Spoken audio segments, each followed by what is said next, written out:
চলছে পুরোদমে বিয়ের মৌসুম। নতুন জামাই বউ আপ্যায়নে, বিয়ে বাড়ি, গায়ে হলুদের ডালা সাজাতে কিংবা প্রিয় মানুষের মন রাঙাতে বানিয়ে নিন দারুণ মজার নরম তুলতুলে পুরভরা গোলাপ পিঠা।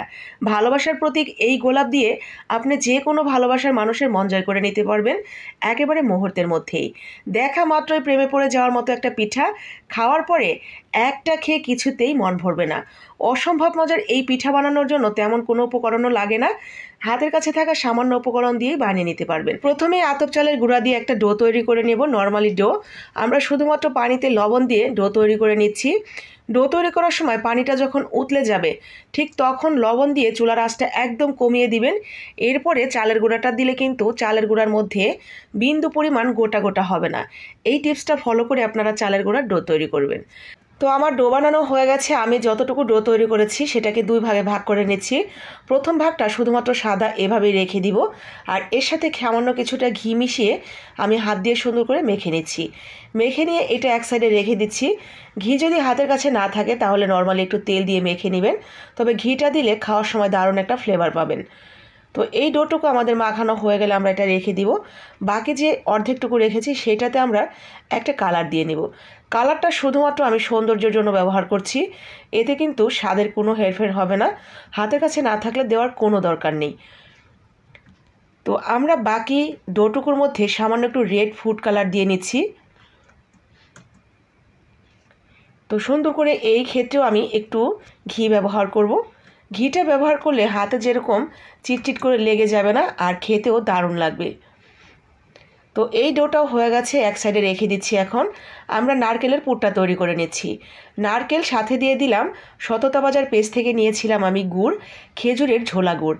বিভিন্ন ধরনের গুড়ের সাথে আমি এই ঝোলা গুড়টাও নিয়েছিলাম। তো যারা নিতে চান তারা নিতে পারেন, আমি কমেন্ট বক্সে দিয়ে দিব আপুর পেজের লিঙ্ক, আপনারা ভিজিট করে দেখতে পারেন। তো খেজুর গুড় দিয়ে আমি এখানে সামান্য 1 চিমটি লবণ দিয়েছি স্বাদের ব্যালেন্সের জন্য, আর একটা এলাচ থেতো করে দিয়ে দিয়েছি। এরপরে নরম পাকের একটা পুর তৈরি করে নেব। খুব বেশি শক্ত পাক দেব না, যাতে পুরটা আমি ভেতরে দিলে খুব সুন্দরই স্মুথভাবে আপনার হয়ে যায়। বেশি শক্ত করলে আমরা যখন পিঠা তৈরি করতে যাব আপনার পুরের খোঁচায় পিঠাগুলো ভেঙে যাবে। তো নরম পাকের পুরটা তৈরি করে নেবেন। এরপরে আমরা চলে আসছি ডোর কাছে।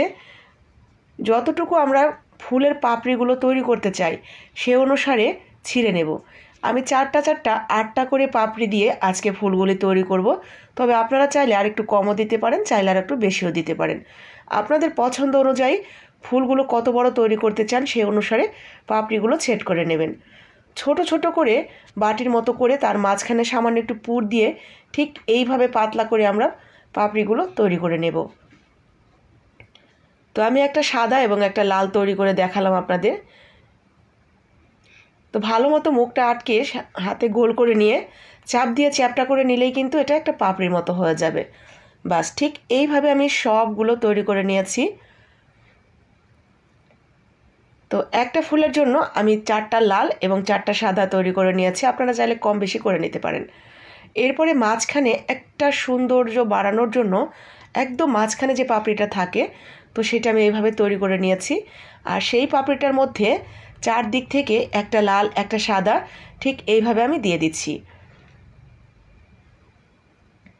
বিয়েবাড়ি কিংবা গায়ে হলুদের ডালা সাজাতে একটু হরেক রকমের ডিজাইনার পিঠা হলে কিন্তু গায়ে হলুদের ডালাগুলো ভীষণ সুন্দর লাগে দেখতে। আপনারা এই পিঠাটা রাখতে পারেন, ভীষণ সুন্দর লাগবে। আপনার খাবার টেবিলের সৌন্দর্য অনেক গুণ বাড়িয়ে দিবে এই গোলাপ পিঠাটা। সেই সাথে বিয়েবাড়ির সমস্ত মানুষজন আপনার হাতের পিঠা বানানো দেখে কিন্তু অনেক বেশি খুশি হয়ে যাবে, আপনাকে অনেক বেশি অ্যাপ্রিসিয়েট করবে। তো এখন পিঠাগুলো আমি প্রায় 15 মিনিট সিদ্ধ করে নেব, যেহেতু একটু বড় বড় সাইজের পিঠাগুলো। 15 মিনিট পর পিঠাগুলোর কালার কিন্তু দেখছেন আরও বেশি চকচকে এবং শাইনি হয়ে গেছে। এটা যেমন নরম তুলতুলে ততটাই মজার। ভেতরে প্রত্যেকটা পাপড়ির মধ্যেই কিন্তু পুর ভরা, যার কারণে খেতেও ভালো লাগবে আর অসম্ভব সুন্দর দেখতে। আপনাদের জানি না কতটুকু নজর কেড়েছে এই পিঠাটার মাধ্যমে।